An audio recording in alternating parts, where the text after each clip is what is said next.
Everyone. तो आज हम आगे कंटिन्यू करेंगे कोलिनर्जिक ड्रग्स को। सो हम बेसिक एक्शन पढ़ेंगे कि क्या होता है। तो मस्करनिक रिसेप्टर मैंने 5 टाइप्स के बताए थे, M1, M2, M3, M4, M5। तो जो इसमें ओड वाले हैं M1, M3 और M5 वो स्टिमुलेटरी होते हैं, उसके ऊपर GQ रिसेप्टर है। और जो M2 और M4 है वो इनहिबिटरी है, उन पे G इनहिबिटरी रिसेप्टर होते हैं। तो मैं आपको एक G प्रोटीन कपल रिसेप्टर बना के दिखा देती हूँ कि वो कैसे एक्ट करता है। तो मान लीजिए कोई भी सेल है, तो जो हमारे G प्रोटीन कपल रिसेप्टर होते हैं उनको दूसरा नाम सर्पेंटाइन रिसेप्टर्स भी बोलते हैं। सर्पेंटाइन क्योंकि वो स्नेक जैसे होते हैं। 7 पास रिसेप्टर, उनके 7 बार ऐसे पास करेंगे।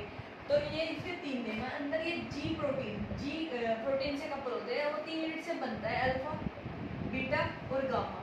तो अगर मान लीजिए मैं GQ की बात कर रही हूँ तो यहाँ पे कौन से होंगे, अल्फा क्यू, बीटा क्यू और गामा क्यू। तो यहाँ पे कोई भी आके हमारा रिसेप्टर बाइंड करेगा तो क्या होएगा, जो हमारा अल्फा क्यू है वो इन दोनों से सेपरेट हो जाएगा, बीटा गामा से, और इसके पास GTP होता है नॉर्मली। तो जैसे ही मान लीजिए कोई भी रिसेप्टर आके बाइंड करा तो अल्फा क्यू कन्वर्ट हो जाएगा किसमें, अल्फा क्यू GTP में, और बीटा गामा क्या हो जाएगी, अलग। अब ये जो अल्फा क्यू GTP होएगा तो यहाँ पे एक एंजाइम होता है सेल मेम्ब्रेन से अटैच, वो कौन सा था, फोस्फोलाइपेज सी।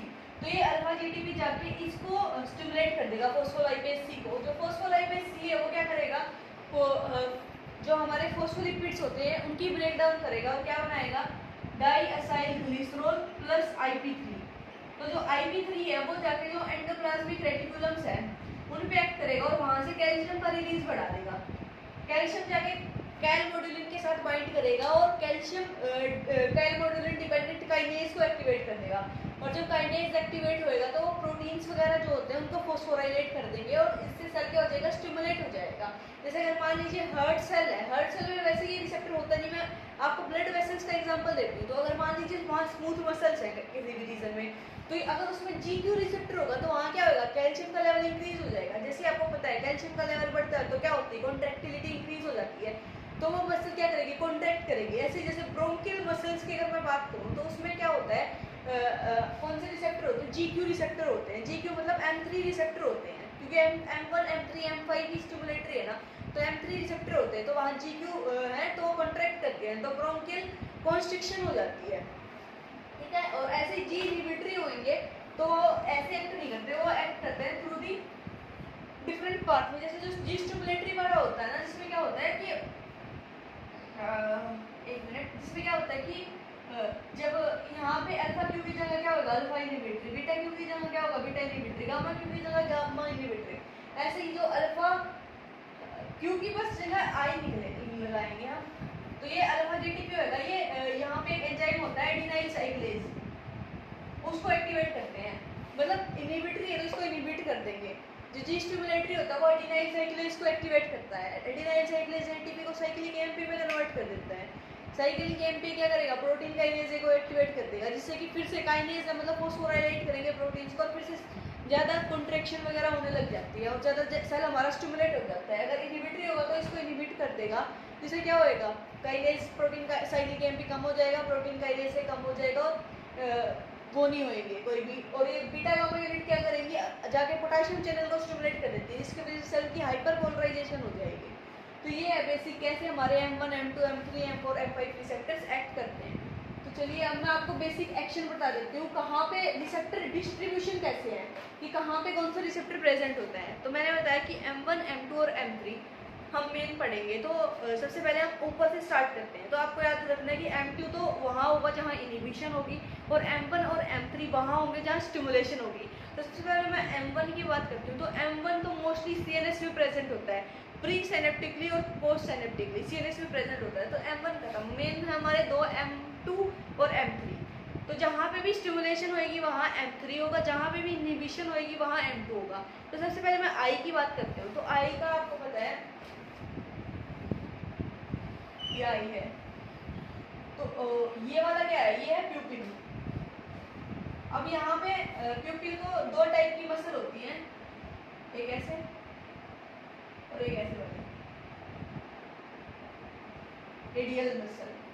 तो जो ये ऐसे वाली जो मसल है ये क्या करेगी, इसको ओपन कराएगी। तो ये क्या है, डायलेटर प्यूपिल है। और और जो ये ऐसे वाली मसल है ये क्या कराएंगी, इसको क्लोज करा देंगी, तो वो क्या है स्फिंक्टर प्यूपिल है। अब आप खुद सोचिए, मान लीजिए पैरासिम्पैथेटिक कब एक्टिवेट होता है, parasympathetic rest digest and eliminate का सिस्टम है हमारा। तो हम मान लीजिए रात को सो रहे हैं, मतलब खाना वगैरह खा लिया, हमने बेड पे लेट गए, तो उस टाइम पैरासिम्पैथेटिक एक्टिवेट होगा। तो उस टाइम हम क्या चाहते हैं कि हमारे आईज में ज़्यादा रोशनी जाए या कम, हम सारी लाइट वगैरह बंद कर देते हैं ताकि कम रोशनी जाए और हमें नींद आ जाए। तो हमारा प्यूपिल क्या करेगा, कॉन्स्ट्रिक्ट करना चाहेगा कि उसको साइज डिक्रीज हो जाए और कम लाइट जाए। तो हमारे कौन से इन दोनों पे कौन से डायरेक्ट तो हम करना नहीं चाहिए थे, तो स्फिंक्टर प्यूपिले पे होगी।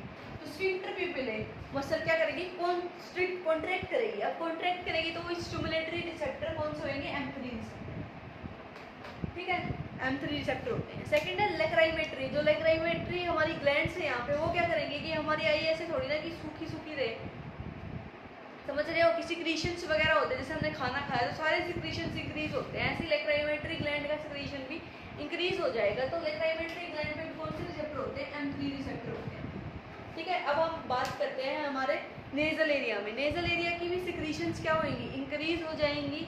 तो जो हमारी नेजल की म्यूकस ग्लैंड्स वगैरह, उनमें भी कौन से होंगे, M3 रिसेप्टर होंगे। फिर बात करते हैं हमारी सलाइवरी ग्लैंड्स की, उनकी भी सिक्रीशन इंक्रीज होगी, उन पर भी कौन से रिसेप्टर होंगे, M3 रिसेप्टर।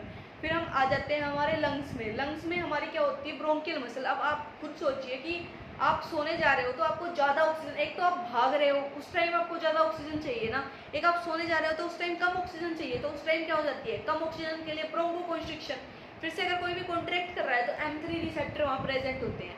सेकंड, अगर हमने पूरा दिन में जो भी ये खाया, मतलब इनहेल किया है कोई भी डस्ट पार्टिकल्स वगैरह, तो हमारा जो सिलरी मैकेनिज्म होता है, जो म्यूकस सिक्रीशन है, वो क्या करेंगे, अभी रेस्ट का टाइम है, अभी इसको क्लियर कर लेते हैं, तो हमारा म्यूकस सिक्रीशन भी इंक्रीज हो जाता है और सिलिया भी एक्टिवेट हो जाती है, तो वहाँ पे भी M3 रिसेप्टर होते हैं। अब बात आती है हार्ट की। तो ये हमारा मान लीजिए हार्ट है, तो यहाँ पे एक आएगी राइट वेगस, एक आती है left vagus. Left vagus mostly expect करती है AV नोड पे और राइट वेगस मोस्टली एक्सपेक्ट करती है SA नोड पे। तो यहाँ पे ये चाहते हैं कि हार्ट रेट कम हो जाए, हम सो रहे हैं, हमें ज़्यादा हार्ट रेट का क्या करना, तो हार्ट रेट कम हो जाए, तो उसके लिए अगर हार्ट रेट को हमें कम करना तो वहाँ पे कौन से रिसेप्टर होंगे, M2 रिसेप्टर, जो कि क्या होते हैं, जी इनहिबिटरी टाइप के होते हैं, ठीक है। हार्ट का ये हो गया। फिर हम बात करते हैं हमारी GIT में जो हमारी पेरिस्टाल्सिस है और जो सिक्रीशंस है उनको हम इंक्रीज कर देंगे ताकि जो भी हमने खाना खाया वो डाइजेस्ट हो जाए।